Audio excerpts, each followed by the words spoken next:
Hey there, thank you so much for joining me today. I am super excited to be introducing you to Krista Ginn. Hey, Krista, how are you? Hi, I'm good. How are you? I'm doing great. I'm doing great. I'm Krista has, excited to be here. I am super excited to have you here and even more excited that you're going to be our guest in the Master Number 11 membership on Monday, August the 30th at 7 p.m. Krista is, for those of you who don't know Krista, she's from willowtreemedicine.com. And we met just a little while ago, and I knew intuitively, I knew we have to hook up and we have to do something and we have to share your information. So our Master Number 11 membership is now open to anyone and everyone. Okay, so this is going to be a really powerful event that you don't want to miss. You can check it out on my website. It's annperrynumerologist.com. I'll put the link down there below. And just check it out because we are going to be talking about soul retrieval and how it can benefit you. Now, I don't have a whole lot of experience with this, Krista, but I know I've read a few books on it and it absolutely fascinates me. So can you share with us, like, what the heck is this? Like, what is soul retrieval? Yeah, so to understand soul retrieval, I think it's important to start with the idea of soul loss, which in indigenous cultures and way back in time, the people in our community understood that. And so when we experience trauma or anything that caused soul loss, it could have been handled right away. Nowadays, people don't even know about it or understand about it. So anytime we have a traumatic event, anything that disrupts, our feelings of safety and security, disrupts our belief system, we can lose an aspect of ourselves, a fragment of the soul. It's a coping mechanism, which helps to protect the psyche. Mhm. So it's a good thing when it happens, but oftentimes that soul piece then needs assistance and help returning. And so soul retrieval is the process of the shamanic practitioner tracking the soul piece, understanding what happened, what it needs in order to feel safe enough to return, and then returning that soul piece back to the client. And so you're a shamanic practitioner, Mhm. and you obviously have used this practice before. So what got you into this work? Like, what was it that inspired you to say, hey, I've got to experience this or at least check into it? Yeah, great question. It was my own healing journey. I had a several health crises in my early 30s. I'd always been on a spiritual journey growing up. I remember church hopping in my teen years, always being able, knowing I'm extrasensory, extra perceptive, but it's something you don't know about or you're not encouraged to develop that. So, life happened. And then in my early 30s, I got really sick. And modern medicine really wasn't doing much except sort of keeping my symptoms at bay. And I received these really not great prognosis for my future. And so I started looking into alternative medicine. First, I got into Reiki and became a Reiki practitioner for my own healing. So that in between sessions with the practitioner, I could work on me. Then I started working on friends and family. And then I started seeing things that, that really opened up or helped me to tap into my intuition and really, find my purpose. But I started seeing things that couldn't be explained by my Reiki master. Lost soul pieces, past lives, heavy energies. I could see, things stuck in people. That's what led me to find my shamanic teacher, which then just took me on a whole nother adventure. It just opened up a world to me that I didn't know existed, but at the same time, I always knew it existed. And through the process, I learned many, many, many different tools, and soul retrieval is one of them, that I learned in the shamanic practice. This is so, I feel that this is so timely because, if you think about everything that we've been through with COVID and whatnot, I think PTSD, I think first responders, I've got a friend of mine who's really, really struggling right now as a first responder, and just absolutely spent, and not having a whole lot of support. So this, I feel the practices that we use in terms of, soul retrieval or any of the other shamanic practices take us right back to our roots. Would you agree? Oh, absolutely. Yeah. And unless you go looking for it, you're not going to find it.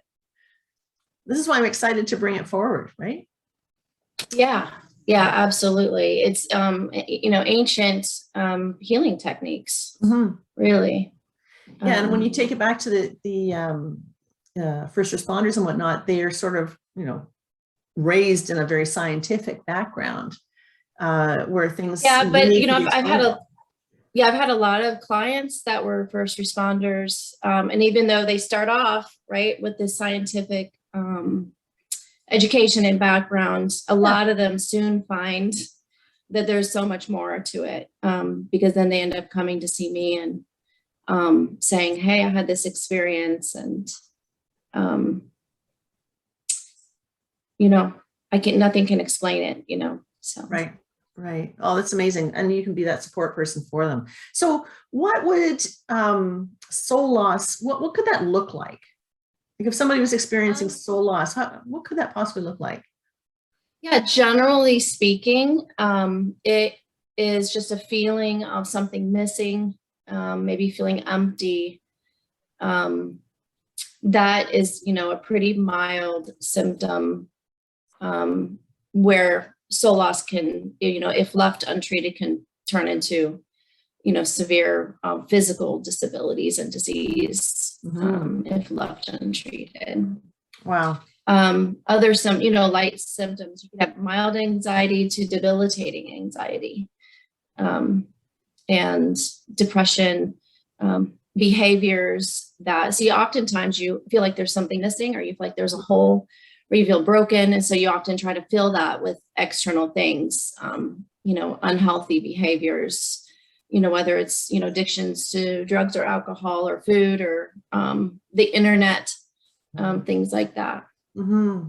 Wow. And it's a temporary fix, and you end up still feeling empty afterwards. And so how is it that the shamanic practitioner helps a person to retrieve their lost piece of their soul?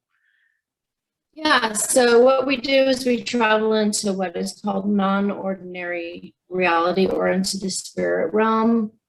Some people can relate it to astral traveling or dream walking. What we do is we go into non-ordinary reality and track down the lost soul piece, understand its story, what happened, what belief it created about life. Because oftentimes when we lose these parts of ourselves, we create beliefs in its place. It's not safe for me to express myself. It's not safe for me to, fill in the blank.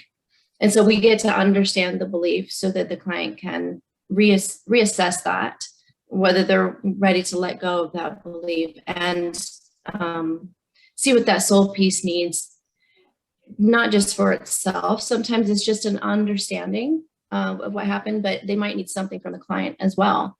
A changing in behaviors, or, loving yourself a little bit more. What the soul piece needs in order to feel safe enough to return home. So the role then, if I'm understanding this correctly, the role of the shamanic practitioner then could be to be the mediator and maybe the translator, if you will. Yes. I went through this. I've gone through soul retrieval at one point, retrieving a piece of me that left when I was a child. And it was like negotiations between the shamanic practitioner and that soul piece before the soul piece would agree to come back. It was not something I was able to share with that lost piece of the soul, because I think there was some trust issues there. They're kind of like, I don't know, can I trust Absolutely. you? Does that make sense? Yeah. I mean, people, if you've done a lot of your own work, because nowadays people have so much access to doing their own inner work, their shadow work. Sometimes soul retrievals can happen organically, or someone can just get to a point where they understand what happened, that, they had trauma. They go back, whether it's in meditation or shamanic journey, they go back to that point in time, and they can do it, retrieve it themselves. But that's that's honestly not very common, because there could be that trust issue, or the soul piece needs to hear from a third party that everything's okay now. Right. An example is one time I was working on a soul piece of mine. She was maybe 8 or 9 years old, and I worked with her for 6 months, and I could not get her to even talk to me. And I ended up going to a shamanic practitioner to help me, because I'm like, I just keep journeying to her and I take care of her and I love her. And I tell her about my life now and everything that's going on, but still she just won't talk to me. And so it ended up being that she was holding on to memories, because one of the symptoms of soul loss can be repressed or blocked memory. And that's a coping mechanism. She was holding on to memories, and she didn't believe that I would believe her. Oh, wow. And so it took a third person, for me to understand that even if I didn't believe that happened, because I didn't have any memory of it anymore, what I had to understand is that it was real to her. Like it's whatever I believe about what happened, it didn't matter. What mattered is that I believed that it was real to her. And it was such a profound concept, but I really needed that third person to even be able to get her to open up and speak to me to understand. So it was like a trust issue. Yeah, exactly. And she likely felt betrayed on some level.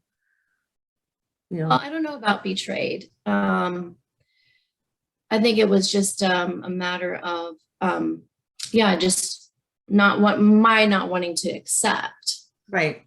Right. Okay. Wow. This is a full topic. This is a very full topic. I can talk for days. Yeah. And I can listen for days too. So we're going to be expanding on this in great detail during the Master Number 11 membership live, which is happening on Monday, August 30th. That's just a week from today at 7 p.m. Eastern time. Yeah. For those who attend this event, they have a chance to win a full shamanic healing session, a 2.5-hour session that includes a shamanic journey with Krista. That's an amazing prize. The value on that is $245. The membership is $11 a month, guys. You can join for a month and then cancel if you want. It's okay, but you cannot afford to miss this one. Really, it's going to be quite amazing. Krista, how do they get in touch with you? What's their best way to get in touch with you? They can text the business phone. I'd have to look that number up real quick. I'll post it. That's fine. Yeah. But it's willowtreemedicine.com, I think, right? Yeah, my email is Krista@willowtreemedicine.com, and the website is willowtreemedicine.com, and we have Instagram and Facebook as well. Oh man, that's awesome. Terrific.